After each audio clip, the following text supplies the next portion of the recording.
Welcome to the Gameweek 38 video and the last Gameweek video for this season. Now, everything has been pretty much sorted out in terms of who the champions are, Leicester, and who've been relegated following Sunderland's victory against Everton. We now know Newcastle, Norwich, and Villa are the teams going down this season. In terms of what is left to play, there is a top four, and especially you would say fourth position to play for with Man City and Man United. Now, the first game this game week, with all the games being played actually at 3 p.m. today, it's Arsenal Villa. Arsenal, come back from an important draw away to Man City. I don't actually think they played well. They really lacked cohesion, but they got the two goals. One was a corner where you would probably argue some good movement for Giroud, but maybe some poor defending from Man City. Only with the cross. I think it's more of a case that Ozil was injured, so he took the corner. But I do think Ozil will be back for this game. And the second goal that Arsenal scored, well, it was some really good play from Giroud again. And so I think it's been a long time since we've seen Giroud play like this. It's probably a confidence thing, and maybe because we're playing more to his strengths. But his hold-up play was great, and Sanchez, great movement and a great goal. So at the end of the day, they didn't really go for it in the last few moments of the game, but I think that was probably the right thing to do. It looks very unlikely that if Arsenal had lost that game, that would have meant Man City came took two more points, and this somewhat pretty much guarantees Arsenal finishing at least third, maybe second if Spurs slip up. Um, in terms of players I would look at, obviously, uh, Villa are not exactly the kind of opponent who look like they'll test Arsenal that much. I think I'm not going to even recommend players for Villas this game week. I think defensive, look at Gabriel at 4.3, it's quite cheap. You have Alexis Sanchez, and you have to look at strike. Giroud, Welbeck now is injured, so most certainly he's going to start. So those are the three players I'll look at. Chelsea and Leicester. Chelsea come out from a bit of a surprising result, to be honest, against Sunderland, and the draw against Liverpool was a great goal by Hazard, but probably should have won the game if you're 1-0 ahead and being caught near the end of the game. Again, I think Hazard's been the one player that I think I've been recommending for the last few weeks, along with Costa, and especially Hazard starting to kind of rediscover the kind of form that we expect to see from him following his last season's achievements. So, but Leicester, even though they won the league, then they obviously want to really make sure they do well in the last remaining games. So, it wouldn't surprise me if Leicester really went for it. I think Huth obviously still continues his ban, and you know everyone knows what players to look at for Leicester by now. Surely Vardy, Mahrez, those are the ones I'll look at. So where do I see this game going? I probably see this as a draw. But and then again, it could go either way. So it'll be interesting to see. For Everton, Norwich, Everton, things have gone pretty bad for them. Defeats in succession, pretty much, and losing the games in the manner they have. They only have themselves to blame. So, especially the defeat to Sunderland, that was just awful. And even the defeat against Leicester, I just never really felt like Everton were playing for the manager. So, no surprise seeing Martinez get sacked, and it'll be interesting to see who comes in at Everton. I, for one, actually think that it's probably the wrong thing to sack Martinez, and the reason why I say that is because he's done well in the domestic competitions. It is the cup, so I think that what's happening has had a really adverse effect on the club this season in the Premier League. So let's not forget he went to the semis, League Cup. He went into the semis again in the FA Cup. He didn't get to the final because of a last-minute goal. If you take all these things into perspective, you can give him the benefit of the doubt if one season is not the league position is not so good. And I actually do think that I actually have a very somewhat of a weird opinion, but I don't think Lukaku has been good enough this season. he's supposed to score the chances that he's been getting, and I think he's not clinical at all. So that's an interesting opinion for you guys. But I still think he'll probably start this game, along with all the Everton players that we've spoken about. Providlas came off and got involved as well for the goal against Leicester. Um, and Lennon, he also has some chance as well. So these are all the players that we know about. Norwich, on the other hand, despite losing against Man United, which was an important result, had they got something out of the game, they probably could still have been battling this game week for survival. But Amber Conley was the player I mentioned who I thought should have started against Man United. He didn't. Started against Watford and got the points. Scored 2 goals. Did very well. So I was quite surprised by that. And it's disappointing to see Norwich go actually, but it's not surprising as well. They've had key home games where I feel like they were in good situations and they dropped points. So when you do that in the Premier League, unfortunately, you get punished. I think Everton and Norwich, it's a bit of a weird game because Everton is sacked manager and Norwich are relegated, but I think it's really too tough to call. I mean, I can't call it. It can go either way, but it's one of those weird games. Man United and Bournemouth, this game is very important for Man United, no doubt, and that's why I think getting a defender or the keeper is probably a good shot at Man United because I think they want to keep a clean sheet this game week to boost their chances of the top four. Obviously, in strike, Martial has got some good points against West Ham, but the defeat against West Ham was not good. I mean, now Man City, I think Man City just need a point really, and they're fine. So that kind of pressure and the kind of position that they were in, especially when you're 2-1 ahead, they've only got themselves to blame defensively. I think this season, I do think Man United probably need some good defenders this transfer market if they're going to really be a team that's going to contend. Think about being in contention for the league title next year. And Bournemouth, on the other hand, a draw last game week, and I think they don't work very well. Obviously the position now, they've obviously slid down the table eventually, gradually, which is not that surprising. But I think they should take things in perspective. At least they got a point at home against West Brom, and at the end of the day, they've achieved their main targets of not getting relegated. But I want to go for a main night win here.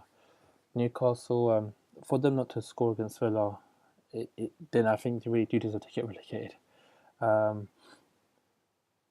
actually do think Spurs will treat this game massively because they want to try to finish above Arsenal. So probably a reason why I think Spurs will probably win this game. Son, the player I mentioned before, did score, and I'll look at him. I'll look at Eriksen. I'll look at Lamela. I'll look at Kane. Danny Rose potentially in defence as well. Those are the players I look at for Spurs, but I do think Spurs will win this game. Southampton and Palace. Southampton, great result away to Spurs. I think they didn't have that many chances, and I think the long was really wasteful, really, really wasteful. But Davis had probably one of his best games as a Southampton player, definitely offensively.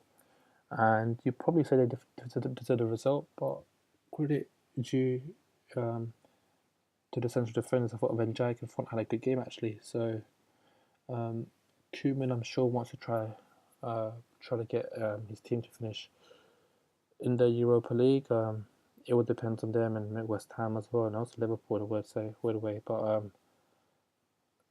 they've really turned it on this season. I think from the Christmas period onwards, I think maybe some key players came in. Don't forget, I think when they struggled, they had players like Pele injured. I think maybe, who knows, if Southampton didn't get those few injuries in some key moments, and there's no doubt Fraser Forster was a big boost when he came back. You just wonder if they could have been potentially contending for a top 4 position.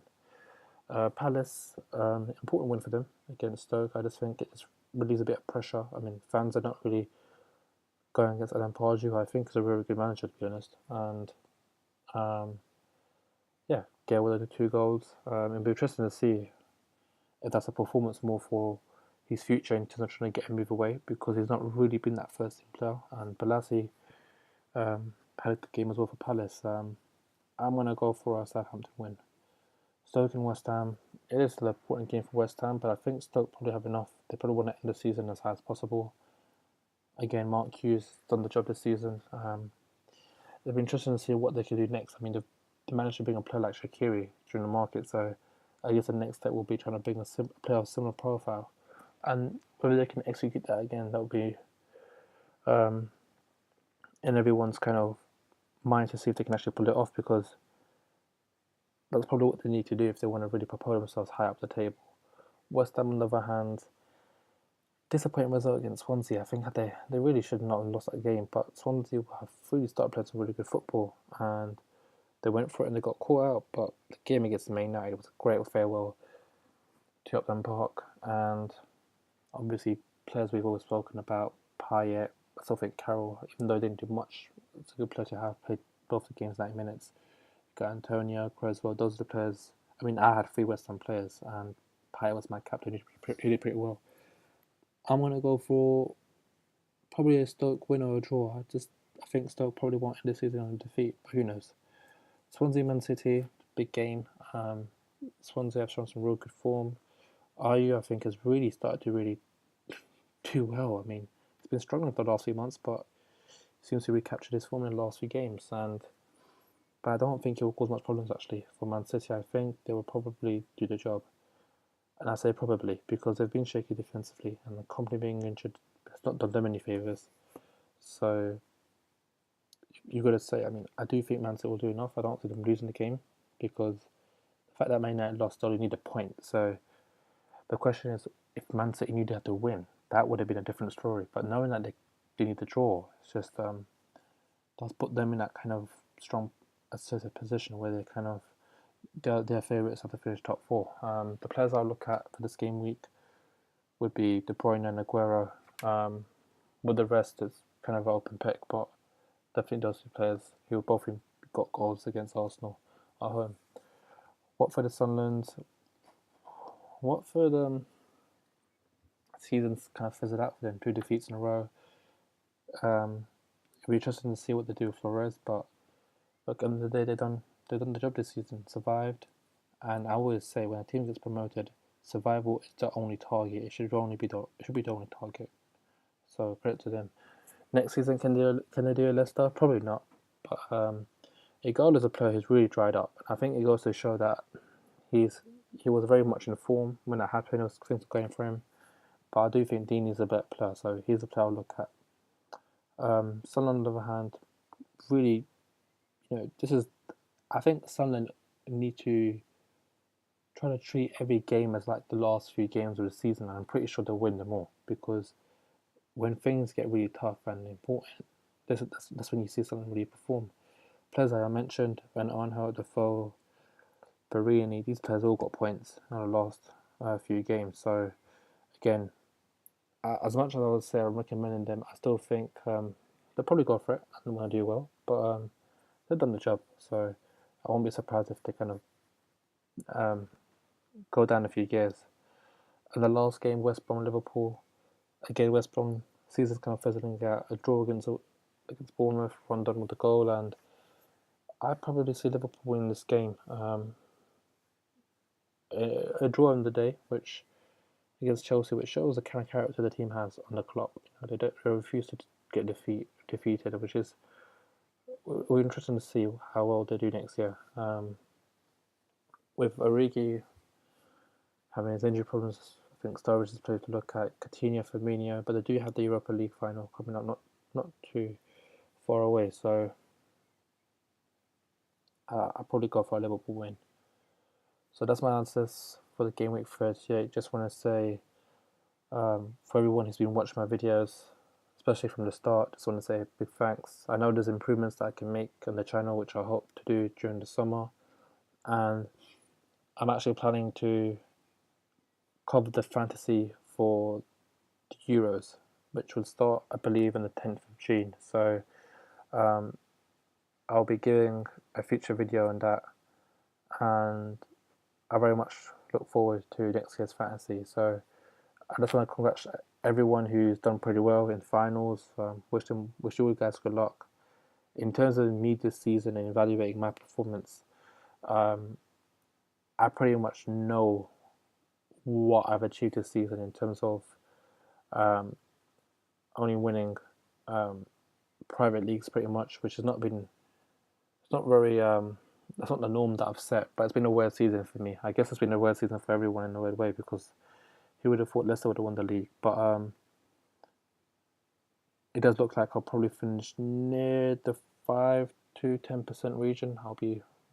We take something quite big for me to finish within the top 5%. But there's a lot of things for me that I think this season um, could have gone my way and mostly didn't. So, by the end of the day, finishing in the top 10%, I guess, is not the worst result. But I will definitely aim to do better and match my previous years in terms of always being finishing in the top 1%. So it's kind of weird when I when I finish outside the top 1%. It's when I do my first season on YouTube. But these things happen, and I guess it's just a weird season. Who would have thought Leicester would have won the league? So that's how I end my video. And good luck again for the game week.